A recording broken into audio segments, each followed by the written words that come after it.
Բարև ձեզ, եթերում օրվա ամփոփումն է, ձեզ հետ է Ալփինե Նավասարդյանը։ 19:00-ի դրությամբ առանձնացրել ենք հետևյալ լուրերը։ Նիկոլ Փաշինյանն աշխատանքային այցով մեկնել է Ալբանիա մասնակցելու եվրոպական քաղաքական համայնքի 6-րդ հերթական գագաթնաժողովին։ Կառավարության ղեկավարի աշխատակազմից հայտնում են, որ Ալբանիայում նախատեսված են երկկողմ հանդիպումներ միջազգային գործընկերների հետ։ Եվրոպական քաղաքական համայնքի գագաթնաժողովը ստեղծել է Եվրոպական խորհուրդը 2022-ին ռուս-ուկրաինական պատերազմի մեկնարկից հետո։ Այդ գագաթնաժողովի շրջանակներում երկու անգամ տեղի է ունեցել Փաշինյան-Ալիև հանդիպում։ Առաջինը 2022-ին Պրահայում էր, երբ Նիկոլ Փաշինյանն Արցախը ճանաչեց Ադրբեջանի կազմում, ինչից հետո էլ տեղի ունեցավ Արցախի շրջափակումն ու հայաթափումը։ Իսկ երկրորդը 2023-ի հունիսին, երբ Փաշինյանն ու Ալիևը հանդիպեցին Քիշնևում։ Ադրբեջանի նախագահի մասնակցության մասին պաշտոնական տեղեկություն չի հաղորդվել։ Հակակոռուպցիոն կոմիտեում քննվող վարույթի շրջանակում կաշառք ստանալու եւ տալու մեղադրանքներով ձերբակալվել է 11 անձ։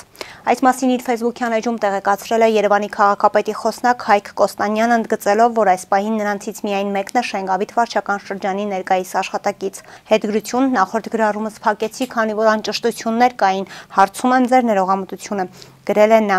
Նշենք, որ Կոստանյանն ավելի վաղ հերքել էր լուրն այն մասին, որ կոռուպցիայի գործով կա 11 ձերբակալված, որից 3-ը Շենգավիթի թաղապետարանի նախկին ու ներկա աշխատակիցներ են։ Մանդատների ժամկետը լրանում է, բան չմնաց։ Այս մասին այսօր լրագրողների հետ զրույցում նշեց ընդդիմադիր Հայաստան խմբակցության падգամավոր Արմեն Ռուստամյանը, անդրադառնալով մանդատները վայր դնելու օրակարգին։ Իրանց ուզած ձևով կանեն արտահերթը։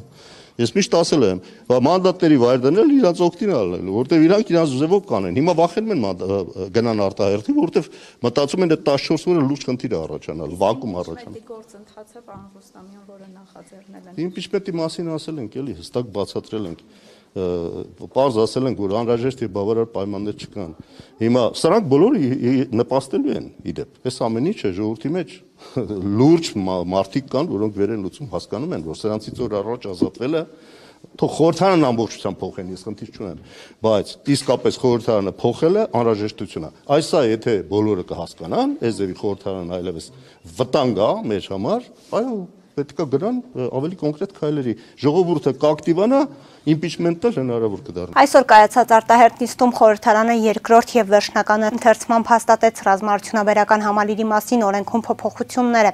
Ընդունված փոփոխությունների համաձայն Հայաստանի կառավարությանը լիազորություն է տրվել պետական գույք, մասնավորապես ռազմական արտադրանք տրամադրել հատուկ ցանկում ընդգրկված ռազմաարդյունաբերական համալիրի տարբեր սուբյեկտներին։ Օրենսդրական նախաձեռնությանը կողմ է քվեարկել 56 падգամավոր, 2-ը ձեռնպահ։ Նշենք, որ ընդդիմադիր Հայաստան խմբակցությունը երեկվա միջադեպից հետո չէր ներկայացել վերոնիշյալ օրենքի քննարկմանը եւ քվեարկությանը։ Լեհաստանում նախկին դեսպան հասարակական քաղաքական գործիչ Էդգար Ղազարյանին իշխանական падգամավորներն այսօր էլ չընդունեցին։ Ղազարյանը հերթագրվել էր խորհրդարանի նախապես հայտարարած քաղաքացիների ընդունելությանը։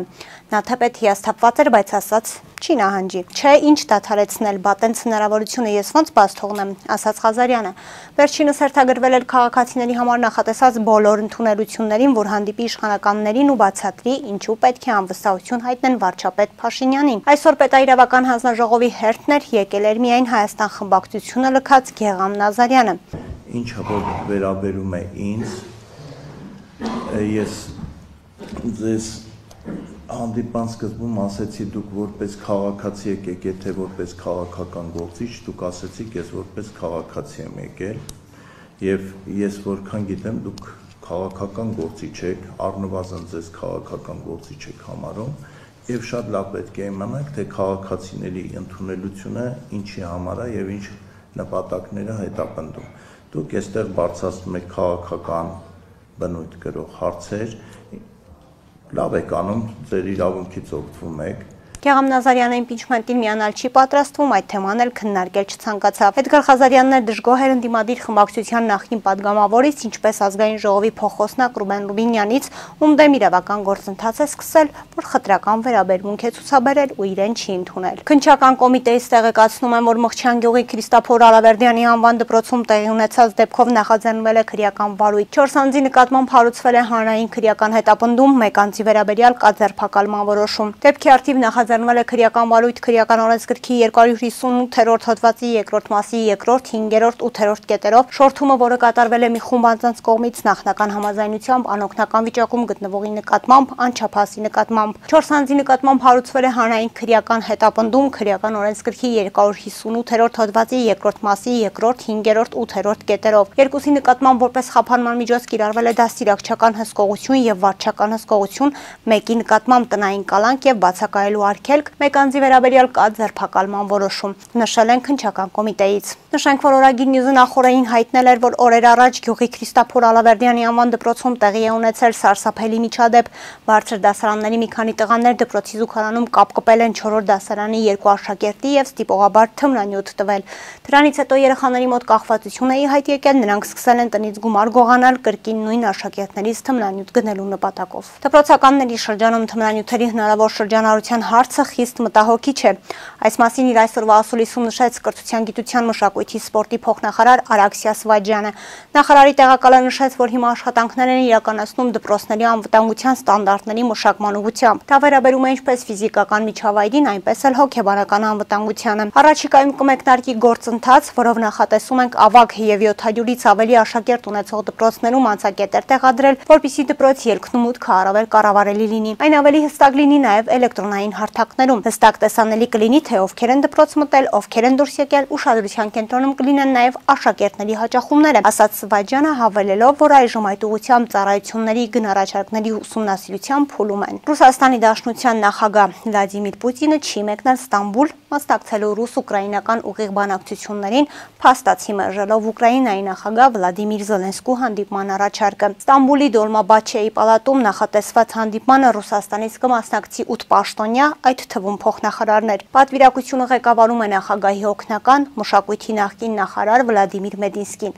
Ուկրաինական պատվիրակության կազմը պաշտոնապես չի հայտարարվել։ Հանդիպումը պետք է սկսվեր կեսօրին մոտ, սակայն թուրքական կողմի նախաձեռնությամբ տեղափոխվեց օրվա երկրորդ կես։ Կրեմլի խոսնակն ասել է, որ ռուսական պատվիրակությունն առավոտից Ստամբուլում սպասում է ուկրաինացի գործընկերներին, որոնք դեռ չեն եկել հանդիպման վայր։ Կողմերը վերջին անգամ դեմարդեմ բանակցել էին կրկին Ստամբուլում 2022-ի մարտին։ Այսօր մայիսի 15-ին շղթայական ավտովթար է տեղի ունեցել Կոտայքի մարզում ժամը 15:00-ի սահմաններում մարզնու խճուղում բախվել են 39-ամյա Ռոման Գրիգորյանի վարած Mercedes Մակնիշի, Հարություն Հովհաննիսյանի վարած 21-72-30 Մակնիշի, 34-ամյա Սեյրան Արուշանյանի վարած Mitsubishi Grandis Մակնիշի եւ 19-ամյա Գոր Գրիգորյանի վարած Big Մակնիշի ավտոմեքենաները։ Ինչպես դեպքի վայրից հայտնում է ֆոտոլրագրող Գագիկ Շամշյանը, բախման հետևանքով Mercedes-ը գլխի վայր շրջվել է։ Պարեկները պարզում են, արդյոք վթարի հետևանքով տուժած կամ տուժածներ կան, թե ոչ, քանի որ դեպքի վայրում հավաքված քաղաքացիների մի մասն ասում էր, որ վիրավորներ կան, մյուս մասը նշում էր, որ չկան։ Վթարի փաստով պարեկային ծառայության Կոտայքի մարզի գումարտակում փաստաթղթեր են ձևակերպվում։ Շամշյանքոմի փոխանցմամբ Կոտայքի մարզում եւս մեկ խոշոր ավտովթար է տեղի ունեցել։ Մայիսի 15-ն է Աբովյան Զորախբյուր ավտոճանապարհի Արտաշատի խճուղում դեռևս անհատ հանգամանքներում բախվել են BMW եւ Opel Magnishի ավտոմեքենաները։ Վթարի հետևանքով 2 հոգի տարբեր աստիճանի մարմնական վնասվածքներով տեղափոխվել են հիվանդանոցներ։ Վիրավորներին ավտոմեքենայից դուրս են բերել փրկարարները, ովքեր օգտագործել են հատուկ տեխնիկա։ Ժամանել են նաեւ ներքին գործերի նախարարության, ոստիկանության, բարեկային ծառայության, Կոտայքի մարզի գումարտակի երկրորդ բաժնի պարեկները։ Կհանդիպենք վաղը, առողջ եղեք։